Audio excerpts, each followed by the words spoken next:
जाना सही काम क्या करे नहीं। उन्हें क्या काम क्या बंदा करे, शादी तो पहले केड़ा काम सही थी। उन्हें क्या मैं एक काम कराना 1 लाख तनख्वाह काम ही कुछ करना आई। उन्होंने एक सर्फ की बाल्टी दी है दे नाल टाकी दितो ने। अच्छा जी। उन्होंने क्या चलती बिजली नाल तारां धो। हुण बंदा केड़े पहले एक झटके कॉल करावे। दे दूजी मेरी नौकरी लगी मलबियां वाली फैक्ट्री काम ही कुछ करना 1 लाख तनख्वाह आई।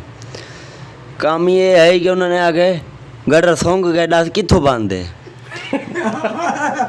मैं क्या मेरे को क्या नहीं पता, मेरे फिरा को देर चल भाई।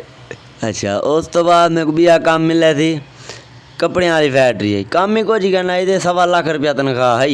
उन्होंने कहा कि बाय सोचो 1 लाख रुपया आमदा कित्थों है। उस तो बाद मैं काम मिलिया भी है एक। उन्होंने क्या है कि कपड़े सी लेना है। मैं क्या हाँ जी सी लेना है। कपड़े सीवन लग गया 1 लाख तनख्वाह है। उन्होंने क्या बैठ बुढ़िया के कपड़े बड़ा कि बनावने की वेल सबका माला लाई।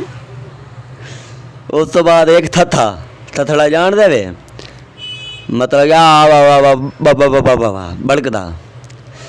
हूँ साह शिगर की जोड़ी रापिया बने दे अगू साह क्या पिया दे। साह नहीं में गरम भट्ठी चलुआ कटे शिगर के सामने रखे थी। साह पिया दे शिगर तू पिया दे ना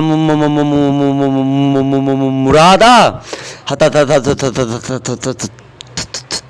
ठौड़ा मार। हाँ शिगर उस तो वध बतला वाड़ दे खाड़िए